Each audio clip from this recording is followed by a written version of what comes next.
আচ্ছা, এই প্রয়োজনীয়তা থেকেই কি রিমোট লগ ইনের কনসেপ্টটা চলে আসে। এখন মনে করেন সিটিজি অফিসের এই রাউটার এই ঢাকা অফিসের থেকে যে কোনো একজন আইটি অ্যাডমিন এখানে মনে করেন এই পোস্টে একজন আইটি অ্যাডমিন আছেন, এই পিসিটা একজন আইটি অ্যাডমিনের, তাহলে তিনি কোন রাউটারের সাথে কানেক্টেড, ঢাকার রাউটারের সাথে কানেক্টেড, তিনি কিভাবে রাউটারটা লগ ইন করবেন। ওকে, অথবা এই পোস্টটাও একজন সিটিজি অফিসের একজন আইটি অ্যাডমিনের, হ্যাঁ, তিনি কিভাবে এই ঢাকার রাউটার রিমোটলি লগ ইন করবেন, সেই কনসেপ্টটা থেকে কি টেলনেট অথবা কার কনসেপ্ট চলে আসে, এসএসএস এর কনসেপ্ট চলে আসে। টেলনেটের কাজ আর এসএসএস এর কাজ দুইটার কাজে সেম, রিমোটলি লগ ইন করা। তবে টেলনেট থেকেও এসএসএস টাকে মোর সিকিউর ধরা হয়, কারণ এসএসএস এর মধ্যে কি হয়, পাসওয়ার্ড গুলো এনক্রিপ্টেড থাকে। ঠিক আছে, টেলনেটের ক্ষেত্রে ওপেন টেক্সট থাকে, যার কারণে প্লেন টেক্সট থাকে, যার কারণে পাসওয়ার্ডটা কি হওয়া, চুরি হওয়াটা একটু সহজ। কাদের জন্য, হ্যাকারদের জন্য। সেই হিসেবে most of the company SSH configure করে, আবার টেলনেটও কনফিগার করা হয়, দুইটি কনফিগার মোটামুটি থাকে। ঠিক আছে, তাহলে আমরা প্রথমে এখানে আরো একটা জিনিস, যেটা আমরা খুব সহজ ব্যাপার, অনেকের কাছে পুরাতন জিনিস। এই দেখেন আমাদের রাউটারের নামটা রাউটারে থেকে গেছে। আমরা এই জিনিসটা আমি দেখাই নাই আর কি, আমরা অন্যান্য কনসেপ্টে চলে গেছি, আজকে এটা একটু দেখাই ফেলি। সেটা হচ্ছে এটা ঢাকা অফিসের রাউটার না, সিটিজি অফিসের রাউটারের নামও রাউটার, ঢাকা অফিসের রাউটারের নামও ঢাকা রাউটার। তাহলে আমার কোম্পানিতে অনেকগুলো রাউটার হতে পারে না, বিভিন্ন ব্রাঞ্চে অনেকগুলো রাউটার হতে পারে, তো সবগুলোকে আলাদা আলাদা চেনার জন্য লোকেশন অনুযায়ী কি করা হয়, সবগুলোর নাম দিয়ে দেওয়া হয়। তাহলে আমরা আজকে সেই কাজটা করি। প্রথমে রাউটার লগ ইন করবো, enable config terminal।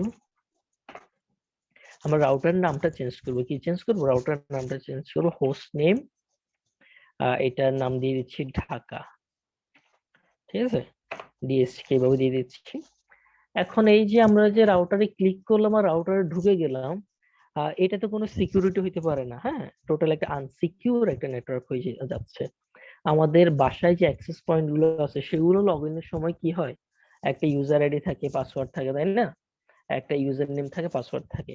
তাহলে এইভাবে যদি আমাদের নেটওয়ার্কে ব্ল্যাঙ্ক রেখে দিই, তাহলে তো বিপদ, যে কোনো সময় ঢুকে যাবে, তাই না। তাহলে এখানে একটা কি করতে হবে, পাসওয়ার্ড দিতে হবে। তাহলে enable সিক্রেট, পাসওয়ার্ড দিতে, রাউটারের পাসওয়ার্ড দিতে চাইলে কি লিখতে হয়, enable সিক্রেট লিখতে হয়, আর এরপর পাসওয়ার্ডটা দিতে হয়। আমি একটা সহজ পাসওয়ার্ড দিচ্ছি আপাতত 1234। ওকে, পাসওয়ার্ড হয়ে গেল, হ্যাঁ, এক্সিট। আমি এখন এটা একটু টেস্ট করব আমরা, রাউটার যে পাসওয়ার্ড দিলাম সেই পাসওয়ার্ডটা কাজ করতেছে কিনা। রাউটারে ক্লিক করলাম, এখান থেকে মনে করেন এক্সিট হলাম, ঢাকা। তাহলে enable, এখন কি যাচ্ছে, রাউটার লগ ইন করার জন্য তারা কি চাচ্ছে, আমার কাছে পাসওয়ার্ড চাচ্ছে। তাহলে একটা ক্রেডেনশিয়াল চাচ্ছে, আমরা এভাবে পাসওয়ার্ড দিয়ে কি করতে পারবো, রাউটারের সিকিউরিটিটা বাড়াইতে পারবো। এরপরে কনফিগার টার্মিনাল। ওকে, এরপর বাকি কাজটা চলে আসলো। তাহলে আমার এখানে রাউটার নাম কি দেখাচ্ছে, ঢাকা। আর এরপর আমরা রাউটারের মধ্যে সিকিউরিটি বাড়ানোর জন্য কি দিলাম, পাসওয়ার্ড দিলাম। সবাই, অনেকের কাছে এই জিনিসটা পুরাতন, যারা নতুন আছে তাদের জন্য স্পেশালি এই জিনিসটা দেখানো হচ্ছে। বুঝতে পারছেন সবাই? জি স্যার। আর আরেকটা ব্যাপার একটু বলি, আপনাদের সাথে হয়তো আগে শেয়ার করছিলাম কিনা জানি না, যে কোনো সময় যে কোনো রাউটার বা নেটওয়ার্কিং ডিভাইস কনফিগারের শুরুতেই তার হোস্ট নেম চেঞ্জ করে ফেলবেন আর পাসওয়ার্ড চেঞ্জ করে ফেলবেন। ডিফল্ট ইউজার নেম, ডিফল্ট পাসওয়ার্ডটা রাখবেন না, এটাতে অনেক ধরনের প্রবলেম হয়। অর্থাৎ আইপি, স্পেশালি আইপি বসানোর আগে মনে করুন আপনি এই রাউটারটাকে একটা কি দিলেন, পাবলিক আইপিতে রাখলেন, তাহলে একটা আমরা সবাই জানি কি পাবলিক আইপি পৃথিবীর সব জায়গা থেকে রিচেবল। তাহলে অনেকেই কি করে, একটা স্ক্রিপ্টিং চালায় রাখে, পাবলিক আইপি কতগুলো আছে পৃথিবীতে, এগুলো সবগুলোতে একটা লিস্টেড করা আছে, হ্যাঁ। এগুলো নিয়ে একটু যারা একটু পড়াশোনা করে বা একটু আইডিয়া আছে তারা কিন্তু পাবলিক লিস্ট গুলো জানে।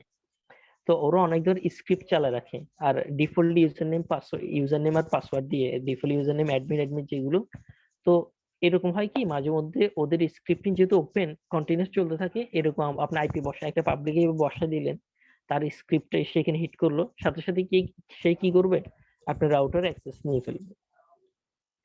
তো সবসময় এই যে ব্যাপারটা একটু চেষ্টা করবেন। এই ধরনের একটা প্রবলেম আমরা ফেস করছিলাম। ও একটা রাউটার, আমি যখন প্রথম দিকে জব করতাম, জবে ছিলাম, ও তখন ইনিশিয়াল একটা মাইক্রোটি কনফিগারের সময় এই প্রবলেম ফেস করছি। আর ইউজার নেম পাসওয়ার্ড চেঞ্জ করি নাই, পাবলিক আইপি একটা বসাই দিছি, এরপরে দেখছি আমি নিজেই রাউটারটা কি করতে পারতেছি না, অ্যাক্সেস করতে পারতেছি না। আর মাইক্রোটিক ডিভাইস গুলো রিসেট টিসেট একটু ঝামেলা, পর অনেক কষ্ট করে রিসেট দিতে হলো, রিসেট দেওয়ার পর নতুন করে কনফিগার করে লগ ইন করতে হয়েছে। ঠিক আছে, তো সেই ইয়ে থেকে বলতেছি সবসময় কাজটা করবেন। হ্যাঁ, আচ্ছা, তাহলে আমরা কি করলাম, এখানে রাউটারের রাউটারের নেম চেঞ্জ করলাম, রাউটারকে একটা পাসওয়ার্ড দিলাম। ওকে, এখন আমরা টেলনেটটা কনফিগার করি। এই রাউটারটা টেলনেট কনফিগার করতেছি। এরপর কনফিগার হচ্ছে লাইন ভিটিওয়াই।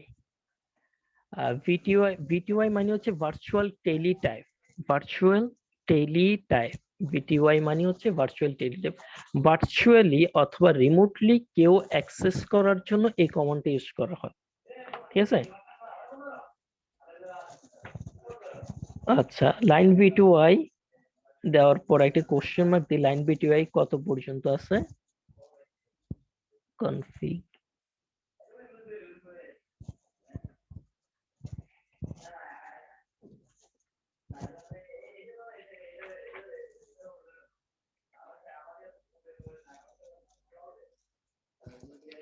লাইন ভিডিও কত পর্যন্ত আছে এটা আমরা অনেকে জানি, 0 থেকে কত পর্যন্ত 24, আছে, স্যার 24টা মনে হয়। 15 পর্যন্ত আছে।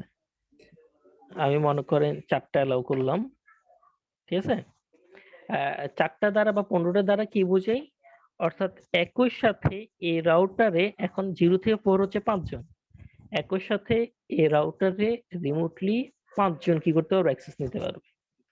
জেনারেলি আমরা কি করি, 15 দিয়ে রাখি, কারণ এক একটা রাউটারে সাপোর্ট ইঞ্জিনিয়ারদের অ্যাক্সেস দেওয়া হয়, কোর ইঞ্জিনিয়ারদের, ট্রান্সমিশন ইঞ্জিনিয়ারদের, একসাথে 4-5 জন 6 জন, বড় প্রতিষ্ঠান হলে অনেকের লগ ইন করার প্রয়োজন হইতে পারে, যার কারণে কি করা হয়, এভারেজ যতটুকু লিমিট আছে ততটুকু কি করে দেওয়া হয়, অ্যালাউ করে দেওয়া হয়। তাহলে লাইন বিটওয়াই 15 পর্যন্ত অ্যালাউ করা হলো। আর আপনার যদি ছোট প্রতিষ্ঠান মনে করেন, যদি মনে করেন আপনি আইটি অ্যাডমিন, আপনারা 2-3 জনের বেশি অ্যাক্সেস না তো কথা না, সেক্ষেত্রে কম দিবেন। হ্যাঁ, যদি আইএসপির ক্ষেত্রে হয়, একটু বড় নেটওয়ার্ক হয়, সাপোর্ট ইঞ্জিনিয়ার বেশি থাকে, সেক্ষেত্রে একটু বেশি দিতে পারেন। আচ্ছা, হ্যাঁ, লাইন ভিটিওয়াই দিয়ে দিলে আমরা এখানে একটা পাসওয়ার্ড দিব। মনে করেন আমরা যেটা করতে চাচ্ছি, এই ঢাকা অফিসকে সিটিজি অফিস থেকে উনি কি করবে, এসএসএস এর মাধ্যমে লগ ইন করবে। এখন তাকে জাস্ট ওপেন রাখলে কি হবে, একটু সিকিউরিটি হ্যাম্পার হচ্ছে, সেজন্য আমরা এখানে একটা পাসওয়ার্ড দিয়ে দিব, যেন সেও একটা, তাকে এই পাসওয়ার্ড তো দিতে হবে, এখানে একটা যে রাউটারে একটা যে পাসওয়ার্ড দিছিলাম সেটা তো দিতে হবে, প্লাস আরো একটা পাসওয়ার্ড দিতে হবে তাকে। সেজন্য আমরা পাসওয়ার্ডটাকে অ্যালাউ করে দিচ্ছি, আরো একটা পাসওয়ার্ড দিচ্ছি মনে করেন আমার নামে দিয়ে দিচ্ছি, ওইটা 1234 দিচ্ছে, এখানে পাসওয়ার্ড দিচ্ছি আমার নাম দিয়ে দিচ্ছি। ওকে, আচ্ছা, এখন আমরা কি করব, কাজ শেষ। এটাতে কি হয়ে যাবে, এসএসএস কনফিগার হয়ে গেছে এতটুকু, এখানেই আইটি অ্যাডমিন সে তার পিসি থেকে, ডেস্কটপ থেকে, কমন ফ্রম থেকে কি করবে, টেলনেট করবে, টেলনেট আইপি অ্যাড্রেসটা, যে আইপি দিয়ে রাউটারটা লগ ইন হয়, আইপি অ্যাড্রেসটা দিবে 192.168.100. কত, 66। এখন দেখেন ইউজার অ্যাক্সেস ভেরিফিকেশন চাচ্ছে, কি যাচ্ছে, এই ইউজার যে লগ ইন করবে তার জন্য একটা ক্রেডেনশিয়াল আমরা তৈরি করছিলাম। তাহলে সেটা কি ছিল, আমার নামটা ছিল পাসওয়ার্ড, আমি পাসওয়ার্ডটা দিয়ে দিলাম।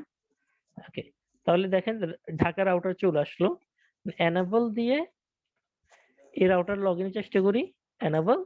এখন আবার আরেকটা পাসওয়ার্ড চাচ্ছে। ঠিক আছে, যেন যে কেউ, আমরা রিমোট এনাবল করে দিলাম, যে কেউ যখন তখন ঢুকে গেল, টেলনেট দিয়ে টেস্ট করতে করতে অনেকে ঢুকে যেতে পারে, সেই জন্য ক্রেডেনশিয়াল বাড়ানোর জন্য এভাবে মাল্টি পাসওয়ার্ড দিয়ে রাখবে। এখন এখানে আবার ওই যে রাউটার পাসওয়ার্ড দিয়েছিলাম সিক্রেট দিয়ে হোস্ট নেম দেওয়ার পরে সেই পাসওয়ার্ডটা দিতে হবে। পাসওয়ার্ডটা ছিল 1234, 1234, ভুল করলাম, 1234। ঠিক আছে, হ্যাঁ চলে আসলো।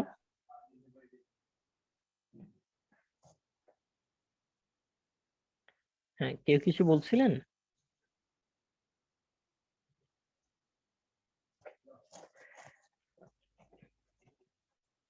আচ্ছা, enable লগইন হয়ে গেল, কনফিগ টার্মিনাল, ঠিক আছে। শো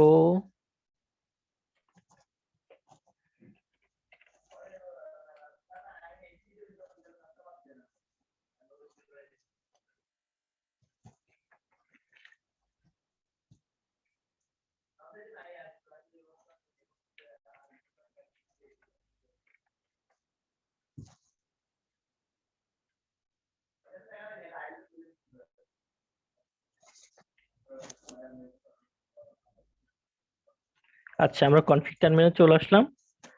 অর্থাৎ আমরা কি করছি এখন, ঢাকা রাউটার লগ ইন করে ফেলছি। হ্যাঁ, ঢাকা রাউটার লগ ইন করার পরে যদি আমরা শো রানিং কনফিগ গুলো দেখে নিই, তাহলে ব্যবহার করে আমরা কি করতে পারতেছি, রানিং কনফিগ গুলো দেখে নিতে পারতেছি, তাই না?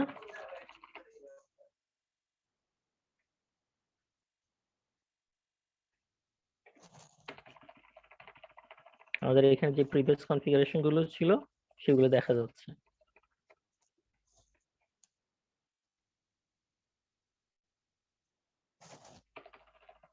তাহলে বুঝা গেছে এসএসসি ব্যাপারটা। জি স্যার। আচ্ছা, তাহলে এসএসসি কনফিগারেশন এতটুকু পর্যন্তই। আমি এই ভিডিওটা এখানে অফ করে দিচ্ছি রেকর্ডটা, তাহলে সময় কম নষ্ট হবে। Stop recording.